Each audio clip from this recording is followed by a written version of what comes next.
Hi, I'm Davia, and I'm on a quest to try one new hobby every month to reconnect with my creativity and learn some things about myself along the way. And this video is all about my February hobby, which was drawing. I've been trying to document and bring you along with me to kind of break down my entire journey. And what we're gonna talk about is why I enjoyed it, cons or drawbacks, where I started, the materials that I use, resources, tips and tricks, and what I learned about myself along the way. Let's get started. Why I enjoyed it. I enjoy drawing for a few different reasons, but let's get started with how inexpensive and accessible it is. I chose this hobby for February because after spending so much money in January on my crochet hobby, if you watched that last video, you learned that I purchased way too much yarn that I never ended up using. So I spent quite a bit of money in January. So I was like, let me bring it down a notch in February and pick something that is not gonna be expensive as far as buying a bunch of new materials. So I chose drawing because you don't need very much at all. It was very inexpensive. I just needed a sketchbook and some pencils and we were ready to go. Not only is it inexpensive, but it's also super easy to get started. You can literally get started right now. I'm sure you have some type of writing utensil, pen or pencil laying around somewhere and maybe a notebook, and you could start drawing right now. Even if you don't want to start with drawing things like figures, something still, a plant. You can start with just drawing lines and shapes, make them three-dimensional. We'll talk about those kind of things later, but yeah, you can get started right now. You could pause this video and try to draw me. Who knows? You can literally get started with drawing anytime, anywhere, without having, any fancy materials around. So that's one of the reasons why I like drawing. It's also very portable. You could grab your sketchbook and just carry it around with you. I would put this in here and take it with me to the park, to my friend's house, coffee shop. You can take this anywhere you go, and that's going to make your journey with practicing so much better because you have more time to do it versus only being able to do it when you're at home where you have your setup and all of that. It will take you a lot longer to learn. So it's very portable. And there are endless possibilities. You can literally bring anything from your imagination to life.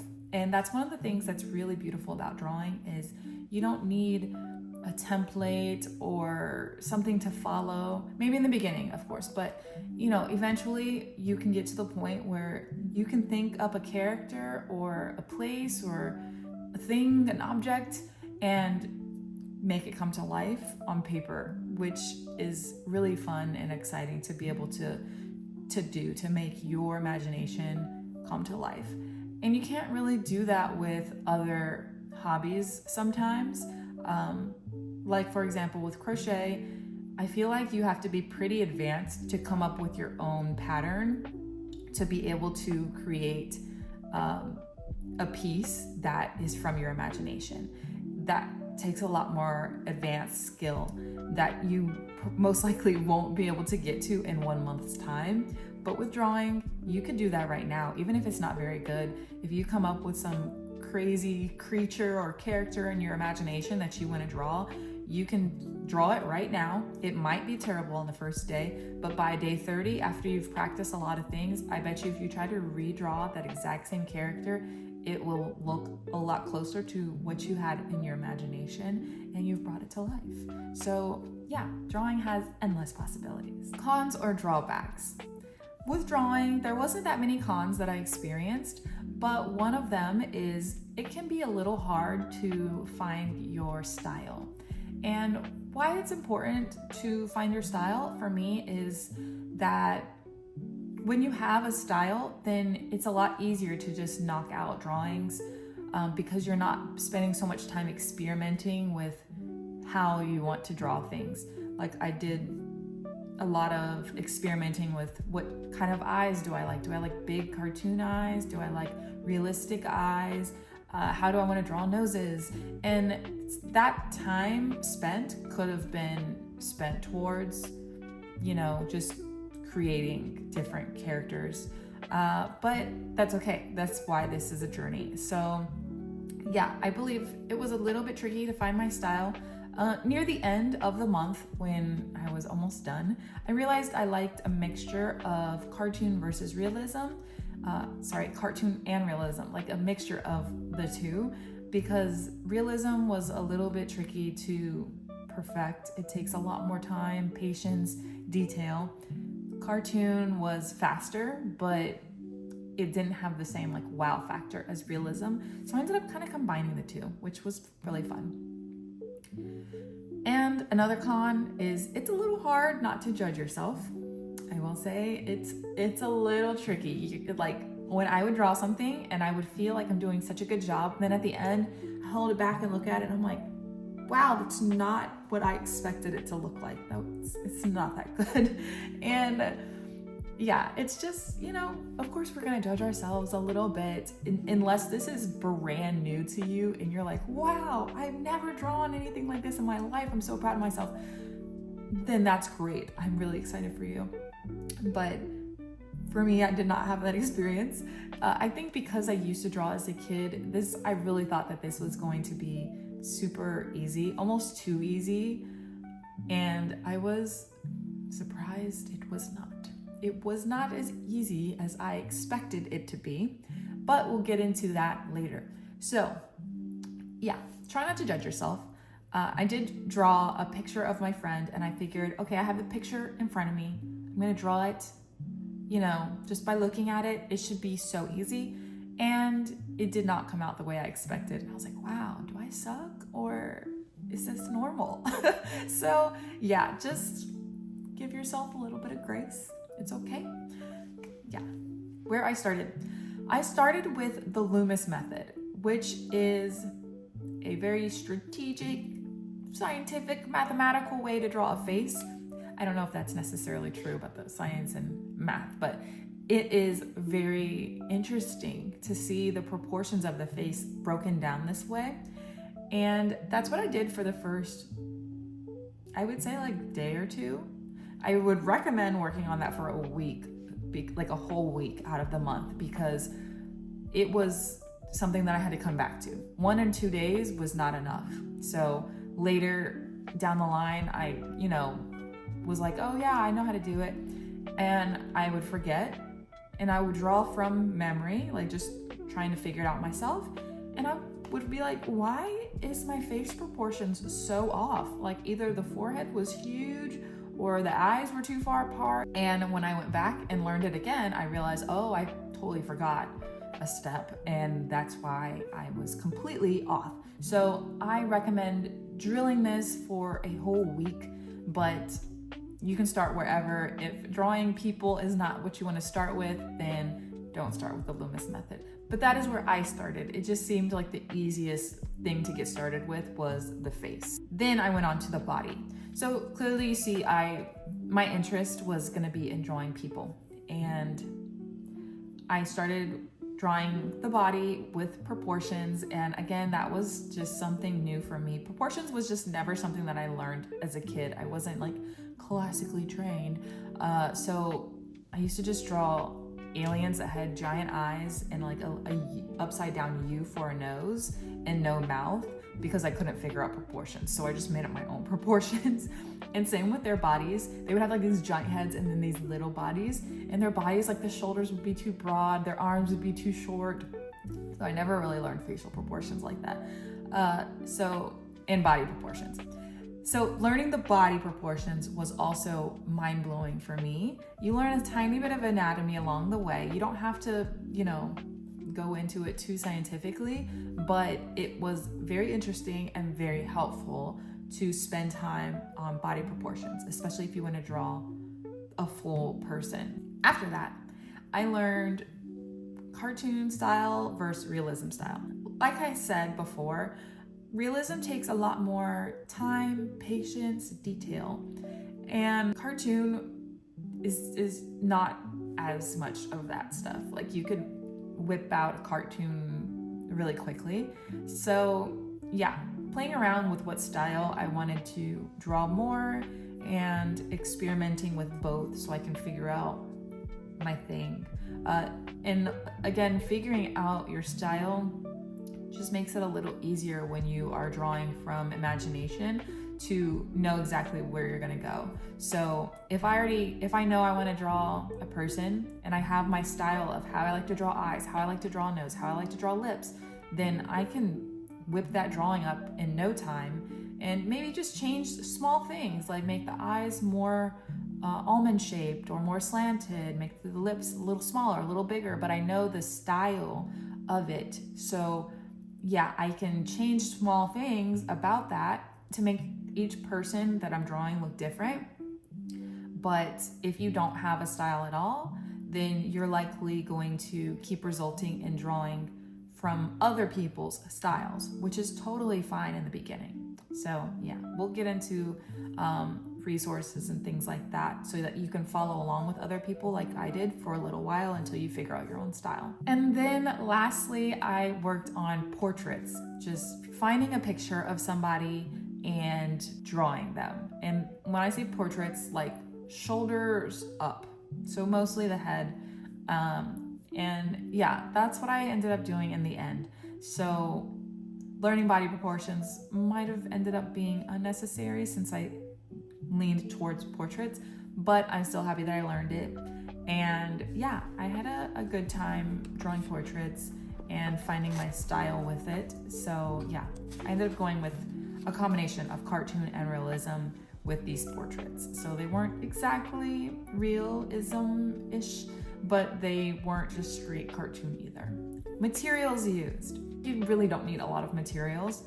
I got this sketchbook here from Hobby Lobby, and it says $15.99. It was not $15.99. It was 40% off or 60% off. It was like less than $10. And then I also ended up purchasing a graphite pencil set that had 3 different types of graphite pencil, an eraser, and a blending stick. I ended up using that for 3 days and realizing it was a no. So this is the pencil I used. This good old mechanical pencil. Honestly, I didn't even care what the size was, but this is 0.5 millimeter. It doesn't matter. I just picked whatever because the graphite was a little tricky to work with as a beginner. And I also did not choose the right sketchbook for graphite pencils. So if you do want to get into graphite drawings, which work best for realism, then I would not purchase this mixed media versatile sketchbook. There's a specific sketchbook for graphite with smoother paper, so it's a lot easier to blend the graphites. And you should definitely do some research on what type of paper to purchase for graphite if that's the direction you want to go in. But if you are a beginner like I am, I do not recommend starting with graphite. So I would say just grab you a good old sketchbook, something that's not expensive, that is easy to carry around, and get you some pencils if you don't have some already. Mechanical is just easier because I don't want to sharpen and have a bunch of pencil shapings everywhere, but yeah, or even a pen. You just can't erase pen. So I like pencil because then when you do the things like the Loomis method with all the lines, you can erase them. And yes, that's all the materials that I used. So not a lot, something to draw with, something to draw on, boom, you're done. Resources used, of course, YouTube. I learned everything on YouTube. There was a bunch of different YouTube channels that I would watch and either learn from or follow along. So those are the 2 different types of YouTube videos that I did, was learn how to, so things like the Loomis method or how to draw eyes, how to draw noses. So there's the how-to videos, And then there was the draw with me videos where somebody is drawing and you're literally just copying them. So when they draw a circle, you draw a circle. When they draw a line, you draw a line. And those ones can be a little tricky in the beginning. So I started doing those later after I had concepts like the Loomis method already down pack, because they're doing that. They're doing the Loomis method and they're doing it pretty quickly. I talked about in the last video, the crochet video, how you can change your settings in YouTube and slow the video down. I do recommend probably doing that for these draw with me videos because they move pretty quickly and I had to keep rewinding the video like, wait, how did they draw the eye? And going back. So there were a couple of really nice drawings that I did just following along with those videos. And these were portraits and they came out really good just from following. But then when I tried to do it on my own, it didn't come out as good. So really drill the basics first so that you can really learn things like proportions, especially if you're going to be drawing faces, because it's easier to follow along with somebody than to do it off the top of your head if you don't have the basics down, like the Loomis method and how to do eyes, noses, and mouths. The creativity aspect, like coming up with your own person, is a whole extra level of thought process versus you're just trying to get something on paper and, practice. It's easier to just take that creative element out. So following along with somebody, drawing someone that already exists versus creating in your own mind, it's kind of like just the logical part of your brain gets to work on that versus the creative part of your brain also inputting. I don't know if that makes sense. Tell me in the comments if I'm making any sense or if I'm talking gibberish and on a rant right now. But yeah, I think I got my point across. Tips and tricks that I recommend for you to start with are, if you are a new beginner, like you have no experience with drawing and you've never been good at drawing, I really recommend you start with line drills and shape drills, like 3-dimensional shapes. It might seem boring at first, but it's a really good way to just get yourself used to drawing straight lines, making things 3-dimensional, like making a square 3-dimensional and things like that. This is something that I used to do in school. I don't recommend this, kids, but I used to not really pay attention and I would doodle a lot.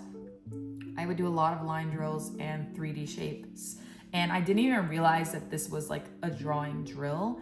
I just thought it was fun to like work on drawing straight lines across the paper. Like I would flip my paper over whatever homework or thing we're working on and just draw lines all through the back and like checkerboard it or something, or squiggly lines bordering my paper. So I was actually doing line drills without even realizing it as a kid. And same with shapes. I loved drawing 3D squares, like cubes. I thought it was just fun to do. So I used to do that all the time. So I did skip this as an adult. I skipped that part. And I think that I could have spent a little bit of time on it just to refresh. If I could go back and do it again, I would probably spend, for me with my skill level, which is very low, but it's not from square one, I would say from square 2. So if I could go back, then I would work on line drills and 3D shapes and those kind of things for at least the first like few days, probably like two days for me. If you're brand new, I might spend maybe a whole week on it, to be honest, if you've never done any type of drawing before. My next tip is do not start with graphite. Just don't. Unless you are already intermediate, and mind you, I thought I was already intermediate, but I learned very quickly I was not. I even took a drawing class in college. I got a D on that, by the way. Not because I wasn't good, it's because I didn't do the homework, because you had to draw like for a ridiculous amount of hours every week, and I had other things to do than to do that much drawing. So yes, I believed in my mind that I was intermediate, which is why I was like, let me get some graphite pencils. This is gonna be fun, all the blending, shading. I love how that looks. Yeah, it was a waste of money. Don't recommend. Don't start with that. Just start with what you have. Just get a pencil with a good eraser and go from there.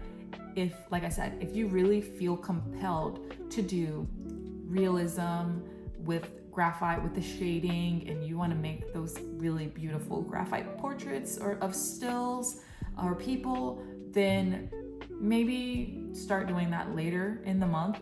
But to get started, my personal tip and opinion is do not start with graphite. Don't even purchase them to begin with, because it was messy and it was not necessary. Another tip is to figure out what is fun to draw. This hobby was, just like any hobby, a little tedious to learn, and if you're not having fun along the way, it can be hard to really stick with it. There were times where I would come home from work and I would think, I just want to watch TV, I don't want to draw. But I remembered I'm supposed to be doing this every day, like at least draw one thing every day. So instead of watching TV, I would come home from work late. I come home after 9 o'clock from work, and I try to go to bed early. So I would come home and try to draw at least one thing, watch one YouTube video. So that might be a 15-minute video on how to draw eyes. And I would do that for 15 minutes and then be like, okay, cool, check, did it, I'm out. But if I was drawing something that was really fun, maybe I would have done it first thing in the morning because I was excited to do it, or, just not felt like it was a chore.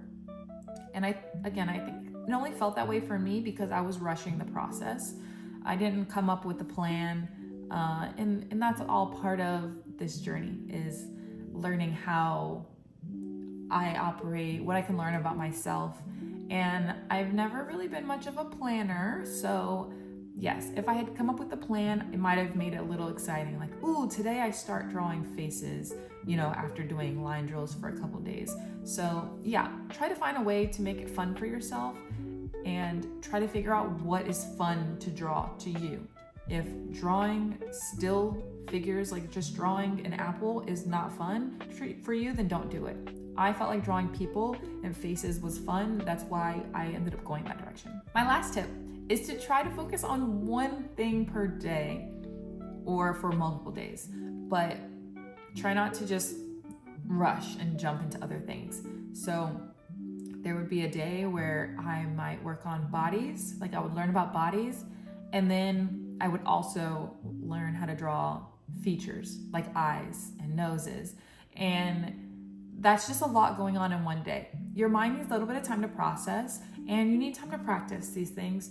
So I recommend spending a day on eyes and then another day on noses, not learning eyes, nose, mouth, ears all in one day, and the same day that you learn shoulders and face. Like, break it up and give yourself time for each thing so that you have enough time to really understand the concepts and the proportions of whatever it is that you're drawing at that moment. So if you go the direction I did with, ending up drawing people, spending a certain amount of time on the Loomis method and then a certain amount of time on each facial feature before you move on to, the hair and things like that. Don't try to do it all in one day. It makes it very hard to remember. And that's one of the challenges that I faced, was remembering what I learned. And then I ended up having to go and watch the same video over because I'm like, I forgot what they said. I forgot their proportions. And, I feel like it would have been more efficient to just focus, and then I wouldn't remember instead of being all over the place. So that's my tip on that. Last but not least, what I learned about myself along the way on this journey. I learned that drawing really did feel like home for me. Like I said, I used to draw as a kid and I stopped. And when I say kid, I mean like elementary school. And I was actually pretty good. Aside from the funny aliens that I would draw, I did draw people as well, like portraits.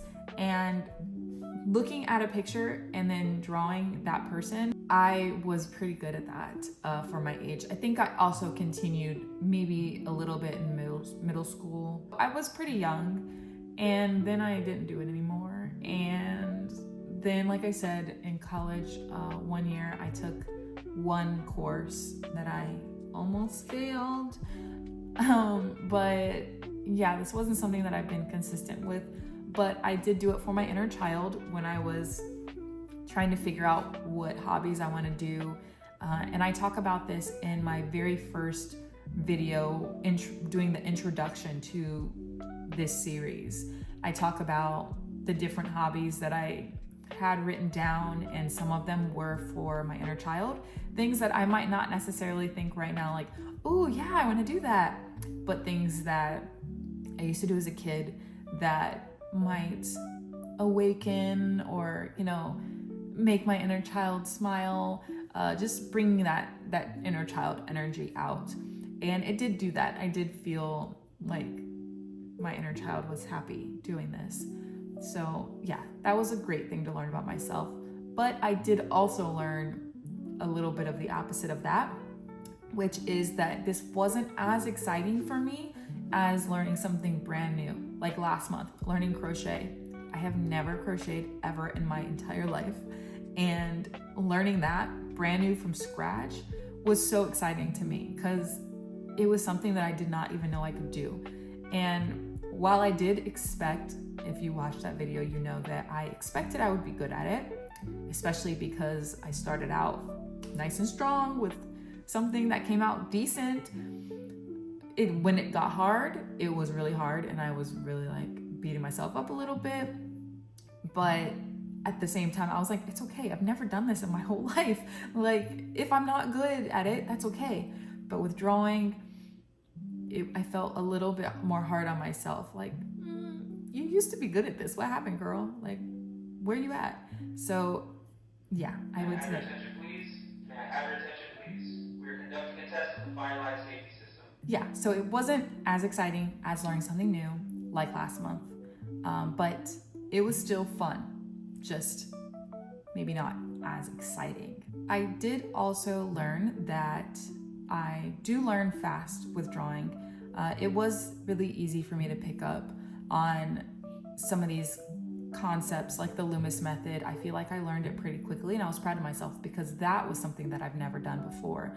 So for me to be able to pick that up really quickly felt really encouraging and empowering that I do have the ability to learn fast with this, and probably because I wasn't a beginner, but yeah, it felt really good that I could learn super fast. Lastly, I learned that I'm really good at following those videos where it's like the draw with me ones.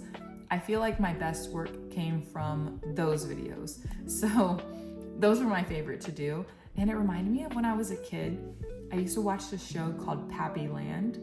I feel like nobody's heard of it before, but I would watch it before the bus came, before the school bus. And he really would just like have you drawing simple shapes, like you're drawing a circle and then you're drawing a square and you're drawing a little square, and you're like, what the heck are we drawing? But in the end, it would end up being a beautiful picture, like a picture of a bunny and, you know, something super easy. But it was really amazing how it was just a bunch of shapes that you put together and you'd be drawing along with it. And then in the end, you'd have a picture, a portrait. And that's probably why I got into drawing, was because of Pappy Land. So thanks, Pappy.